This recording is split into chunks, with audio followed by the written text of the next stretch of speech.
जय हिंद। आप सभी का मोस्ट वेलकम है कलम से क्रांति में। आपको सबसे पहले सूचना दे दें कि अब हम पढ़ाने लिखाने से संबंधित कार्य छोड़ रहे हैं। इसके पीछे की कहानी क्या है इस पर बात करेंगे। सबसे पहले आपको बता दें 4 जनवरी 2025 को बीपीएससी 17वीं पीटी का री एग्जाम हुआ और उस री एग्जाम में कुछ ऐसे प्रश्न पूछ लिए गए जिसमें कि हमारे बच्चे शामिल हुए थे। और जब बच्चे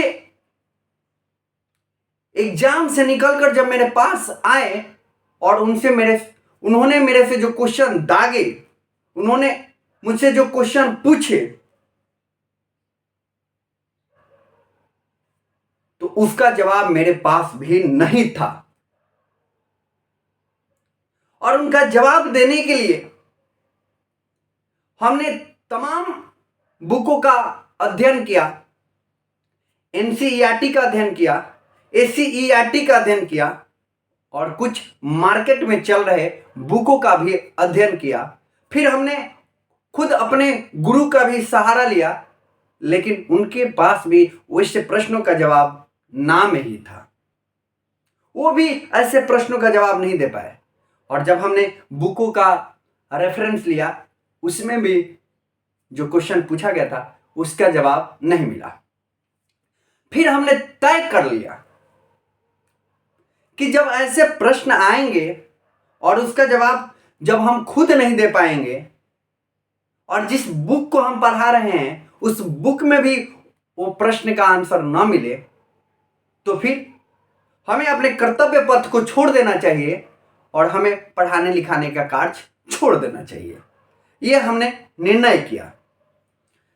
अब यह निर्णय कितना सही है कितना गलत है, ये आपको भी जानने का अधिकार है कि क्या मेरा निर्णय जो है वो सही है कि गलत है। तो आपको भी यह जानने का अधिकार है कि हमने जो निर्णय जिस प्रश्न पे लिया, क्या वह प्रश्न आए थे एग्जाम में। तो चलिए हम लोग प्रश्नों को देख लें और फिर आप तय करिएगा कि आप स्टूडेंट हैं और टीचर हैं, तो फिर इन प्रश्नों के बारे में आपका क्या उत्तर होगा, इसका जवाब आप कमेंट सेक्शन में पिन अप कर दीजिएगा। चलिए प्रश्नों को देखिए। प्रश्न पूछा गया था बीपीएससी 17वीं पीटी री एग्जाम क्वेश्चन में यह प्रश्न आया था। प्रश्न था कर्क रेखा किस राज्य से गुजरती है। ऑप्शन था बिहार, क्योंकि बिहार में ही बीपीएससी पीटी का एग्जाम हुआ। उड़ीसा। ऑप्शन था प्रश्न था कर्क रेखा किस राज्य से गुजरती है। ऑप्शन था बिहार, उड़ीसा, उत्तर प्रदेश, मेघालय। ऐसे प्रश्न को उत्तर देने के लिए खुद मेरे पास जवाब नहीं था। जब बच्चों ने मुझसे पूछे कि सर इसका आंसर क्या होगा, फिर मैंने कई किताबों का सहारा लिया और फिर किताबों के सहारे मैंने देखने का प्रयास किया कि क्या ये नायक प्रश्न आ गया है, क्या इसका उत्तर है क्या किताब में। तो फिर किताब ने भी जवाब देने से इनकार कर दिया। अब बताइए कर्क रेखा किस राज्य से गुजरती है, इसका आंसर हम क्या लें। क्योंकि आज तक हमें पता है कर्क रेखा गुजरात, राजस्थान, मध्य प्रदेश, छत्तीसगढ़, झारखंड, पश्चिम बंगाल, त्रिपुरा और मिजोरम से गुजरती है। लेकिन वैसा कुछ ऑप्शन इस क्वेश्चन में था ही नहीं, तो फिर हम इसका जवाब क्या दें। तो इस कारण से भी हमने निर्णय लिया कि अब हमें पढ़ाने लिखाने का कार्य छोड़ देना चाहिए। और जो अब क्या ही होता है, चलिए आगे भी प्रश्न आए थे। 2023 की जनगणना, लड़का ने पूछा सर 2023 की जनगणना से क्वेश्चन आया था, हम तो कंफ्यूज। ठीक भाई क्या हो गया, 2023 में जनगणना कब हुआ। हमको भी पता है, किताब को भी पता है, किताब में भी लिखा है कि जनगणना जो अंतिम बार हुआ 2011 में हुआ। लेकिन प्रश्न 2023 की जनगणना से पूछा था। अचंभित, आश्चर्यजनक, ऐसे प्रश्न के जवाब दे कैसे दे ये समझ में नहीं आ रहा है। अब इसलिए निर्णय लिया हूं 2023 की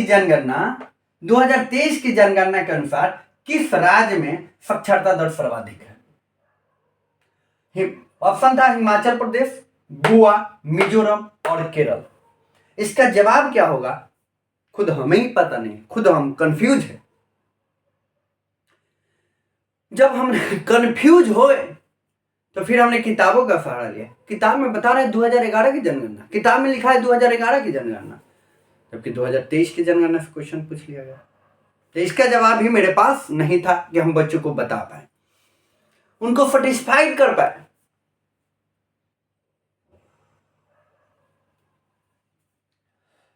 आगे प्रश्न था भारतीय संविधान का कौन सा अनुच्छेद आपातकाल की घोषणा से संबंधित है। ऑप्शन था अनुच्छेद 360, अनुच्छेद 356, अनुच्छेद 360, अनुच्छेद 365, अनुच्छेद 356 और अनुच्छेद 352। आज तक तो हमको पता है कि आपातकाल की घोषणा से संबंधित जो अनुच्छेद है ये तीनों है। अनुच्छेद 360 जिसके तहत वित्तीय आपात लगाया जाता है, अनुच्छेद 356 जिसके तहत राष्ट्रपति शासन लगाया जाता है और अनुच्छेद 352 जिसके तहत राष्ट्रीय आपात लगाया जाता है। ये तो सभी घोषणा से ही संबंधित है। 365 अलग अनुच्छेद है जो कि संघ सरकार के अगर निर्देशों का अगर राज्य अवहेलना करता है तो फिर अनुच्छेद 356 के तहत उस राज्य में राष्ट्रपति शासन लगाया जा सकता है। तो ये घोषणा से पूछा गया था और ये तीनों जो ऑप्शन है, अनुच्छेद 352 राष्ट्रीय आपात की घोषणा से संबंधित है, अनुच्छेद 356 राष्ट्रपति शासन लगाने की घोषणा से संबंधित है और अनुच्छेद 360 जो कि वित्तीय आपात लगाने की घोषणा से संबंधित है। तो फिर इसका एक आंसर क्या होगा, इसका जवाब हमें नहीं मिल रहा है। इसके लिए हमने बहुत सारे बुकों का रेफरेंस लिया, फिर भी इसका जवाब नहीं मिला। फिर हमने निर्णय ले लिया कि अब पढ़ाने लिखाने का कार्य छोड़ देना चाहिए। तो इन प्रश्नों का जवाब क्या होगा, आप भी बुक से, अपने गुरु से इसका जवाब ढूंढने का प्रयास कीजिएगा और फिर आंसर दीजिएगा, जिससे कि मैं अपने निर्णय पर फिर से मैं सोच सकूं कि क्या मेरा निर्णय सही था या गलत था।